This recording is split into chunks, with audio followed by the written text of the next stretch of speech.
Do you feel that in a time when we are more connected than ever, we are drifting away from real human connection, especially to ourselves? I do. Hi, I'm Leticia Latino, and I want to invite you to join me and my very inspiring guests in exploring ways to reconnect to your essence, to your definite purpose, to what makes you tick. Are you ready?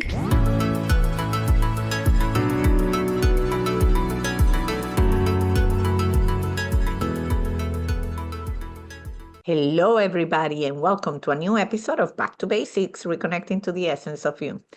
My guest today is Paige Arnof-Fenn. She's the founder and CEO of global branding and digital marketing firm Mavens Moguls. Her corporate career includes impressive postings at Coca-Cola, Procter & Gamble, and the U.S. Department of Treasury. Paige serves on several boards and is an advisor to many early-stage private companies and nonprofit organizations. She's a sought-after keynote speaker and columnist, having written for Entrepreneur and Forbes, to name a few outlets. She has too many accolades under her belt, with many of them starting with being the first or only woman to. Paige has been an active alumni board member at Stanford and Harvard universities, and I'll stop there because otherwise I won't have a good conversation with you. Hi, Paige. How you doing? How are you? Thank you so much for having me, Leticia. I'm excited to chat today. Oh, likewise. I mean, first of all, kudos. I was tired just by reading all the things, amazing things you do, and I love it because that means I have an energetic guest, and I love that because I'm an energetic person too. So I connect to that. So and of course, these days everything is about branding and marketing. I think we're living in an age where this is even more important than ever. So let's start, with younger Paige. I always like to connect the dots. I'm a dot connector, and I know you're a connector too. So help us build this journey of yours and highlighting maybe what were your passions and dreams as a younger version of yourself. So, I grew up in the deep South, Tennessee and Louisiana, and I'm the oldest of three kids, and I was always a very good student, and I loved sports. So I went to a sports camp for 7 summers, and anything with a ball or a bat or a glove, I couldn't get enough. Um, as a little kid, my dad and both my grandfathers were commercial bankers, so I always thought I would go into banking. All of my family were business people, so I never considered being a lawyer or a doctor or anything like that. I always wanted to get involved in business, and I started working in the summers. As soon as I finished camp, I started working, and I loved all the jobs I had making money. I was always really into that. When I graduated from college, it was the 80s, and Michael Douglas had just won the Oscar for the first Wall Street movie, which I was completely enamored with. And I decided I had to go to Wall Street right away. But I realized pretty quickly I had kind of made a big career mistake. It really wasn't what I thought it was going to be like. Movies are entertaining, but in real life, it really wasn't what I thought I wanted to do. So I had made a 2-year commitment. I finished my 2-year commitment, and then I went back to business school and rebranded myself to be a marketing person. And I've been in And marketing. may I interrupt there? Let's put a stop on the marketing because you and I have this similarity. We both started in the financial, like I was like you, enamored, then I went to work for Merrill Lynch. So let's unpack this for a minute because we have younger audiences too. And I think this is so important. So everything you thought that would be the movie and all that, let's dig a little bit into what aspects of it were the ones that you didn't enjoy. So, it was such an intense period. I was at Morgan Stanley, you were at Merrill Lynch, those jobs are just all consuming. I mean, there were never enough hours in the day. You would regularly be at work after midnight. It was just exhausting. And I realized although I was very good with numbers and very analytical, I was looking for something that I wanted more of a creative outlet. And I wanted to do something that just took advantage of, I was becoming too one-dimensional. And the hours were insane and the intensity.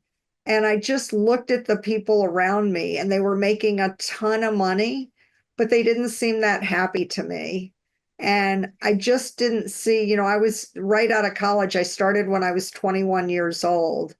And I just realized I looked around and I didn't see myself in any of there weren't a lot of senior women in the 80s on Wall Street to begin with, but I didn't see myself in any of the people. They didn't seem to have lives outside of work.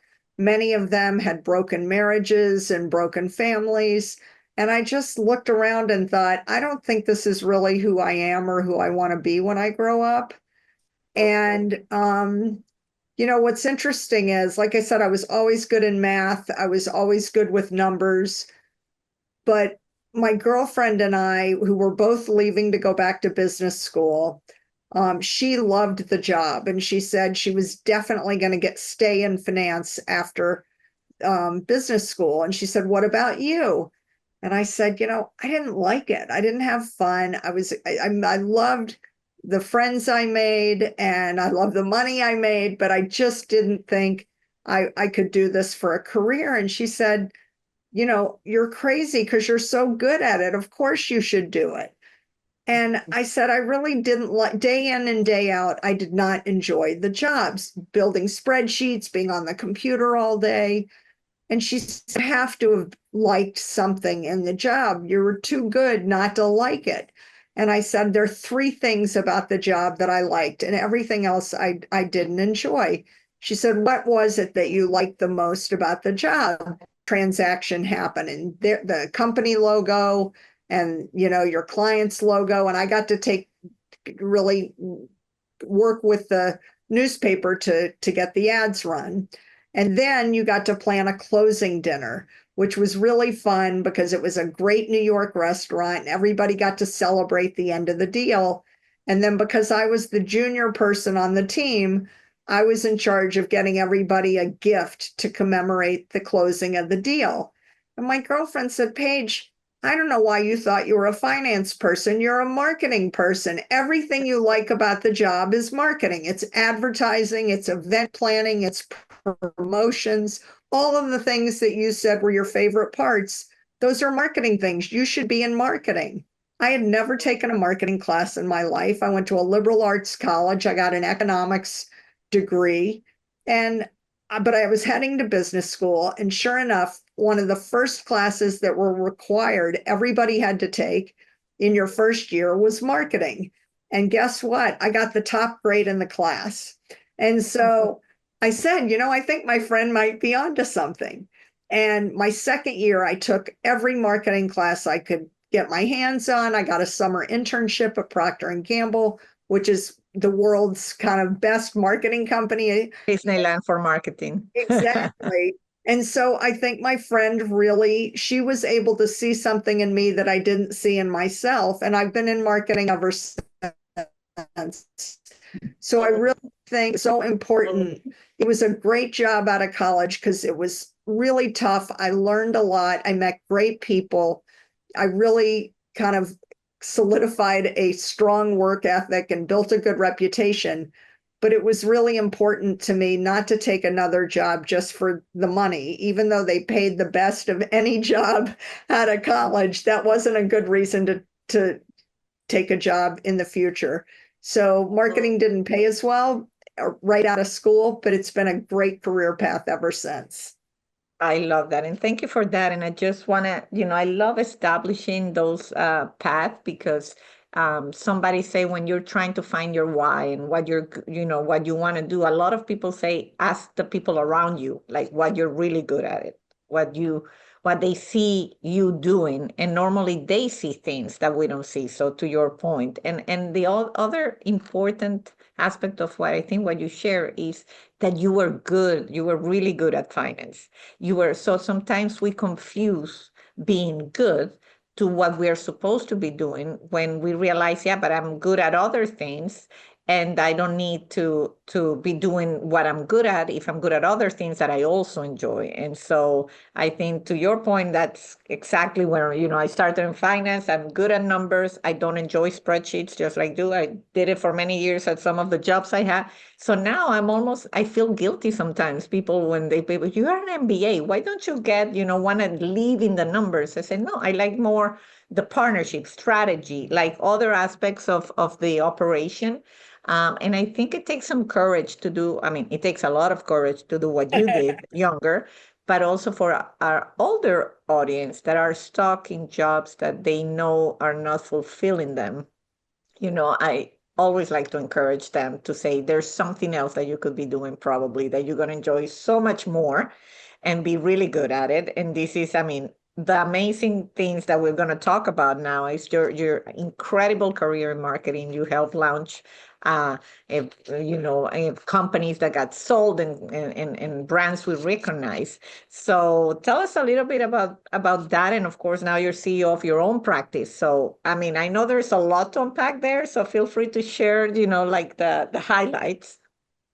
So basically, I look at my career in three chapters. The first chapter was doing marketing at really big companies like P&G and Coca-Cola, very established, recognized brands that have been around for decades, if not more than a century.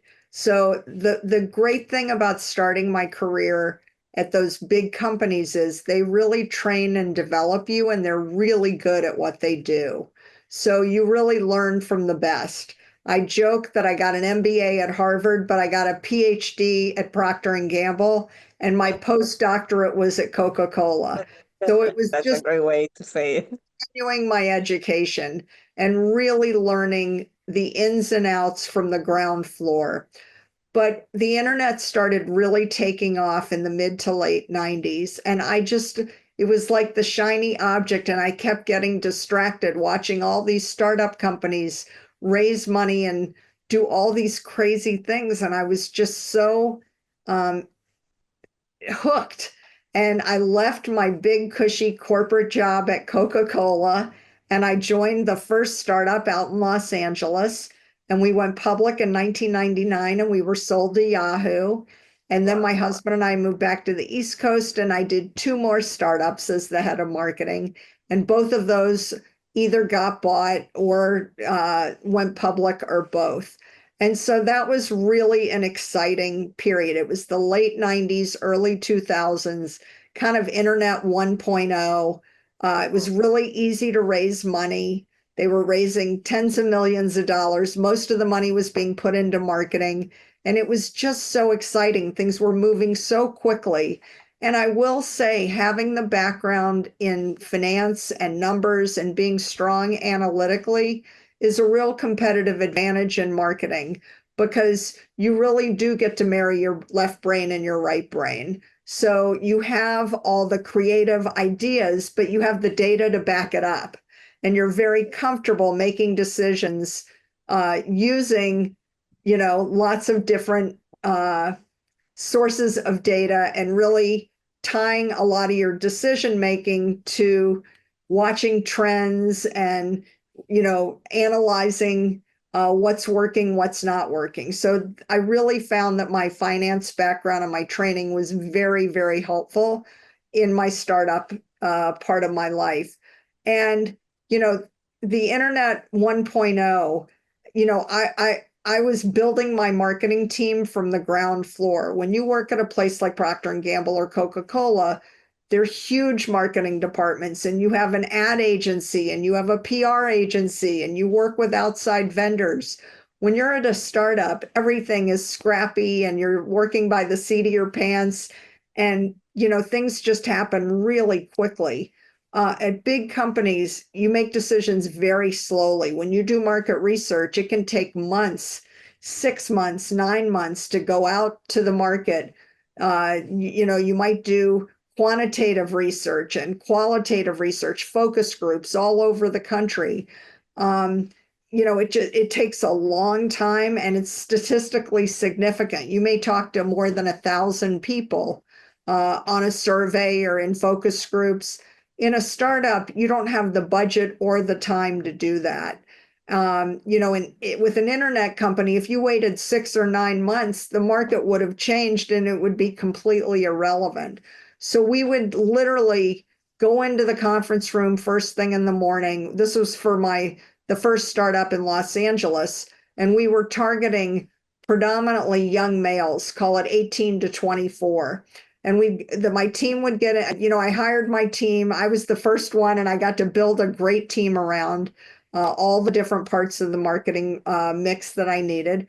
We'd come in the morning with our coffee in the conference room. We'd put together a bunch of ideas we wanted to test, and we'd do some mock-ups on clipboards and go down to the beach. We were 5 blocks from the ocean in Santa Monica, and we'd go down to the beach at lunch hour, and we would intercept young men on skateboards or rollerblades and say, hey, can you talk to us for 5 minutes? We'll give you some music and we'll give you a t-shirt or a hat. And we'd ask them questions. And then after, we'd stay for a couple hours over lunch. We'd head back to the office. We'd go back to the conference room, compare notes, tabulate what we heard. And before we left at night, we would put things on our website and see if we could get people to click on them. We'd come back the next morning, 24 hours later, we'd look and see what got the most clicks. And that's what we would, push with. We'd say, oh, these are the ones that worked. We'll get rid of the ones that didn't work and let's do it again. So we were iterating in real time, like moving the needle every single day. And you can't do that with a brand like Tide or Crest or Pampers or Coca-Cola or Sprite. That's not the way, they really do need to, they move a lot faster now than they did when I was there, but that's not the way things happen in a big corporate job. And so it was really fun. We were doing a lot of just guerrilla marketing, very scrappy, very resourceful. It didn't cost very much money. It didn't take very much time. And if we didn't get it right, we could fix it the next day or the day after that. And so it was a really fun time. And, within about a year and a half, we took the company public. We were sold to Yahoo. So it was so exciting. We could see the results literally every day. You feel like you were moving the needle. Oh, that sounds so exciting. I mean, amazing. I would make a movie just of what you said, like I could imagine it on Netflix as a business person. I'm like, I will be watching all of that process. It sounds amazing. And so I guess I could see you light up when you talk about this process. So I can tell you like speed, you like to move the needle, so I'm not surprising. I mentioned on the bio that you also help startups. So you found a way also to have your practice, to have the marketing, to help big corporation because you have as your clients Microsoft. I mean, these are big companies you're helping also with your company. But at the same time, you created a reality or a life, so to speak, where you're really putting all these pieces of things that make you happy or make you tick, as I say in this show. And really, it sounds like I can tell you feel fulfilled, at least with that part of what you're sharing.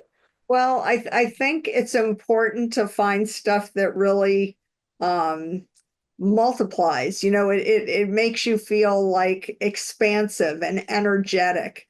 And if you're in a career path where you're exhausted or you're feeling drained or your energy is just dissipating, you have to kind of be honest with your feelings and realize even if they're paying you a lot of money, maybe it's not the best fit. If you're not having fun, if you're not learning new things every day, and really doing what is intuitive to you and tapping into your personal strengths, you should ask yourself, is this really the best use of my time and energy?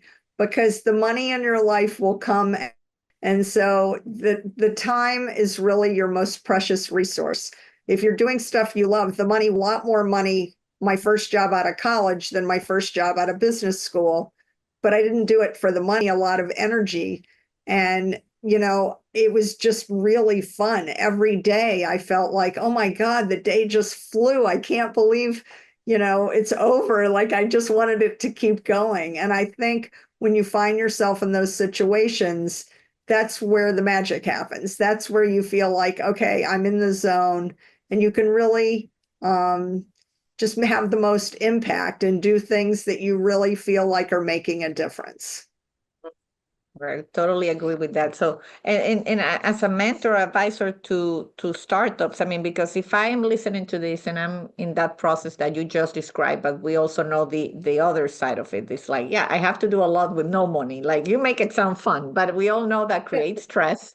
That creates, it's a lonely job when you're an entrepreneur or solopreneur, and you try to achieve so much, and you see everybody getting ahead.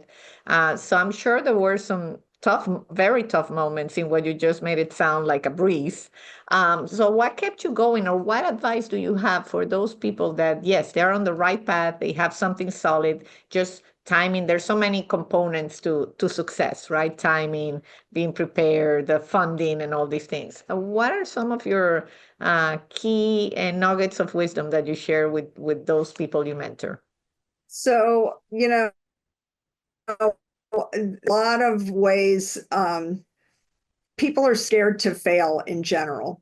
And I think, especially with small businesses, you can't be scared to fail. You need to look at it as an opportunity to learn something and move forward. Just don't keep making the same mistakes twice, but making mistakes is kind of part of the process.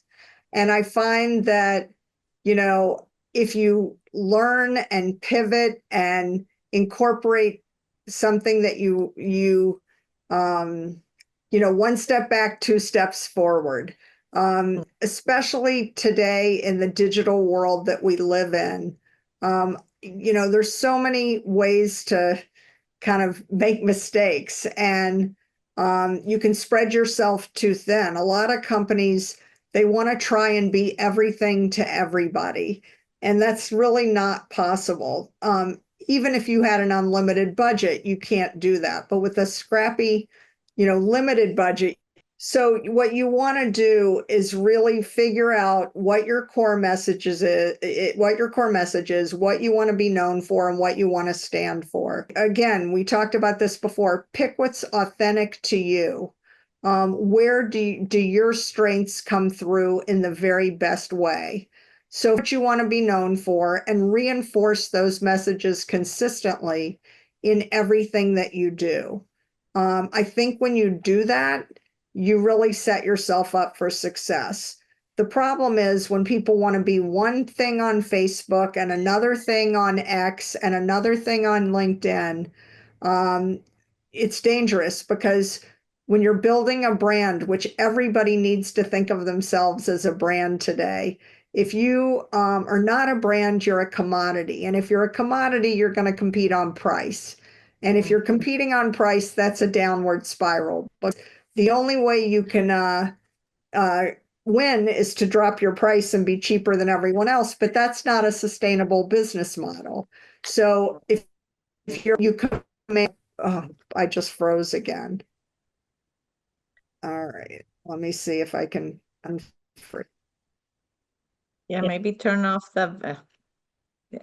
I don't know why it keeps locking up. All right, try it again. That's it. Yeah.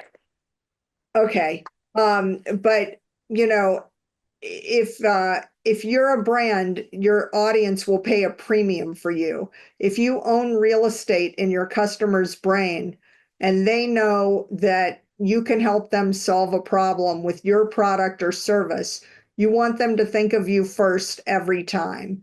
That's why you want to build a brand. If you're invisible online, you're dead, because today we learned during COVID, if they can't find you online, or if there's confusion between you and your competition, that's a dangerous place to be. Yeah, so a brand is a promise of a consistent experience that you're going to have with your audience. So they have to know what to expect when you show up. And whether you're meeting somebody for coffee or lunch, or you're inviting them to be on your podcast, or you're inviting them into your store, you want them to know that this is what you're expecting. If you're one person on X and a different person on Facebook and very buttoned up, if it's not from the authentic place. absolutely. No. And when you're building a brand, authenticity is absolutely central and key because your audience knows when something's not authentic. They can sense it. And the other thing is today, we haven't talked about artificial intelligence, but it's pervasive. It's in every category, every industry. And, AI can be a great tool to help you, but you cannot rely on it for your branding because AI is sharing what's unique, special, and different about you and your business. You're really missing a huge opportunity. Yeah, no, I thank you for that. Yes, I think it, and I think that to kids a lot, like, because we live, unfortunately, at a time where, and I see this more in the US, unfortunately, I'm not originally from here, but it's almost like the checkbox kind of mentality, and we're kind of transferring this to the kids. So you have to play soccer so that you can maybe have a scholarship. You have to do this and this and this, and people don't think about uniqueness. And I was just sharing with you about my son before. Like, he's been in acting lessons since he was very little. He likes it, but I never wanted. It's not because I want him to be an actor. It's because I say this will make him unique if he knows how to talk to people, how Yes, to look, how to project voice, being in business, in whatever he chooses to do. When you see somebody that can speak, confidently, that's a value add. So I've always been one, like, it's almost like, no, I want to go a different, everybody's going there, I'm going to go here. And I really wish more people think that there's power in our uniqueness rather than, no, I'm missing something because I'm not checking this box. absolutely. There's a saying, when they zig, you zag, you know? Oh, I never heard that one. Thank you for that. I And love so that. I think that's really important. And if your son loves that, and that's where he's really his most confident and his happiest, he will stand out. He will really thrive in an environment where he feels very confident and very happy. That's his lane. And you really are only at your very best when you find your lane. Mm, I adore that. Finding your lane. Maybe that's your episode title, maybe. So Paige, I know you, and I can tell we can talk for hours and hours, but I know you do also, you're involved with nonprofits, you're involved, with your university. So all that good work, I think, in the category of service, which I'm big on. And I think a lot of fulfilled people and guests that I've had with very successful journeys like yours, there's always that component of giving back to the community. So I definitely want to learn more about what you're doing in that front. So, I grew up in a family that always was very active in the community and being involved with organizations, nonprofits was just part of something my parents and grandparents did. Said as a child, I was really into sports. And I worked for the Olympics for the 1996 Olympic Games in Atlanta. And so children in sports is something that's really kind of part of my history and part of what really touches my heart. And there's a sports museum here in the Boston area that I've been on the board of for more than a decade. And it's all about using the lessons of sport to improve the lives of the kids. And we work with the professional athletes locally. And we have all these programs, anti-bullying programs, and a curriculum, an educational program to teach about fairness and responsibility and all the great lessons kids learn from sports. And I've met such amazing people through this organization. I didn't join it to network with all these great people, but that's one of the benefits of being involved with organizations that you believe in, that you love the work they're doing, you're happy to support them. You're going to meet people that feel the same way you do. So, I think one of the great things about getting involved with organizations that you're aligned with from a mission, vision, and value standpoint is you meet like-minded people who believe the same things that you do. And so I highly recommend it. And, my husband and I moved a lot in our careers early on. And when you move to a new community and you get involved in organizations that are aligned with your values, you're going to meet like-minded people. And it's just a great way to build a network in a new town with new organizations. I've found that I've made some friends in addition to colleagues, and it's great to build that network outside of your day job.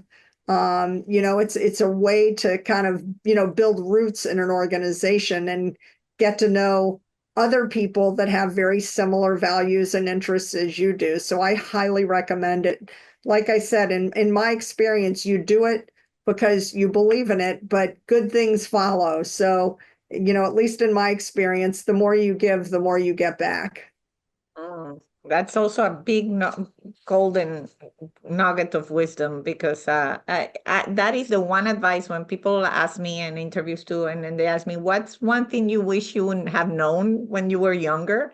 This is the one thing. Like, get more involved, get in committees. When I first moved to the U.S., my intuition told me to go towards that, and I guess a lot of people around me, and I was just joined the family business. And a lot of people saw it as like, what a waste of time. Like, oh, you're wasting your time doing that. Like, I felt judged, to be because it fills my heart. But like, I wouldn't meet people like you and other Exactly. incredible guests I've had if it wasn't for the podcast.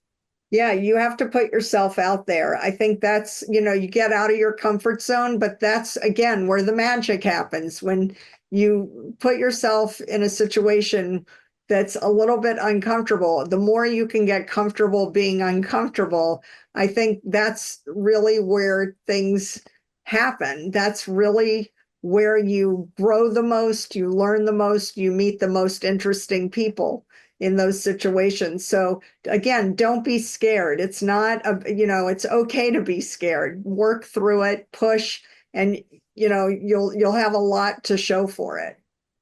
Well, I know now why you are such a sought after, inspirational, motivational speaker, keynote speaker, because you really have a way of translating all that incredible journey you've had into actionable inspiration for others. So, is there anything, Paige, that we haven't discussed? I always want to open the microphone, any initiative, anything else that you want to highlight that we haven't touched upon? Well, hey, we tried this didn't work, this happened, this happened. So, you know, don't if you fail, don't look at it as a failure. Either you learn something or you succeed. And if you learn something, that's great. You've learned, add that. There is no failure. Big I don't statement. believe in the concept of failure. I believe, you're growing, you're learning, you're trying more, you're pivoting. I mean, think about how much we learned during COVID. We probably accelerated a full decade that first year out of COVID because we were forced to learn how to do things in a different way. And so, you can keep those synapses firing. It'll stave off Alzheimer's. You'll keep those brain waves going. And, hopefully you'll have fun along the way and you'll have those war stories that you can share about how you learned something in the trenches you would have never learned otherwise. That's really where it gets those lessons you never forget. Uh, Amazing, beautiful, beautiful, beautifully put. So I usually have one question at the end of the interview, but for you, I'm going to have two that are similar. The last question is always what makes you tick, but I want to hear what sports makes you tick. So I want those two answers. Since you've spoken so much about sports, I want to know which one is the one that makes you tick the most. So my husband and I are season ticket holders for the Boston Celtics, the NBA franchise. Okay. So I think, and especially they're good. They won the championship last year. They're Yes. doing really well this year. So I think of all the sports that I watch, that I think I'm a bigger Celtics fan than anything else.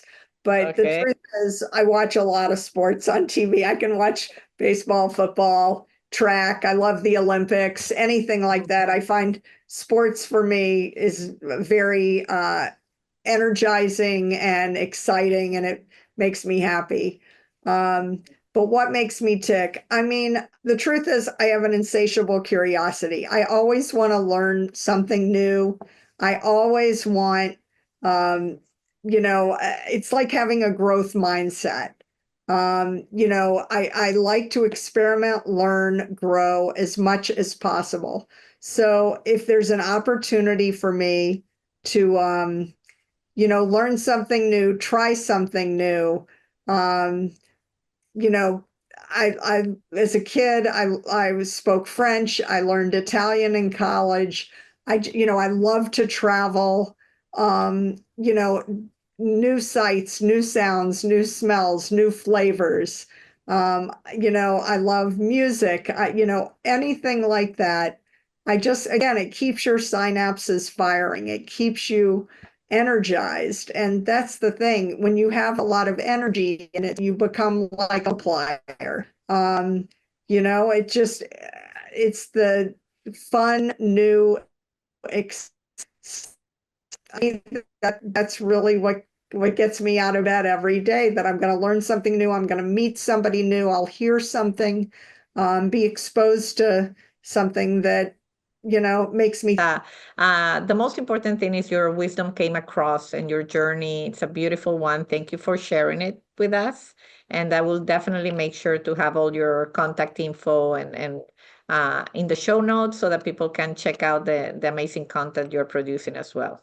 Well, thank you so much. I've really enjoyed it. And, this today has been kind of my cherry on the sundae, getting to know you and talk to you and learn from you. And I really appreciate you having me. And it's just been a great conversation. Thank you so much.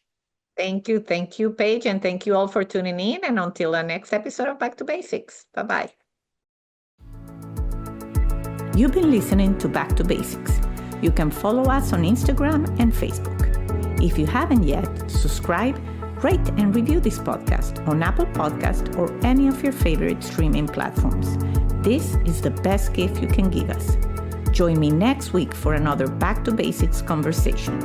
And if you want to find out about other exciting things I'm working on, visit leticialatino.com. Thank you, and until the next time.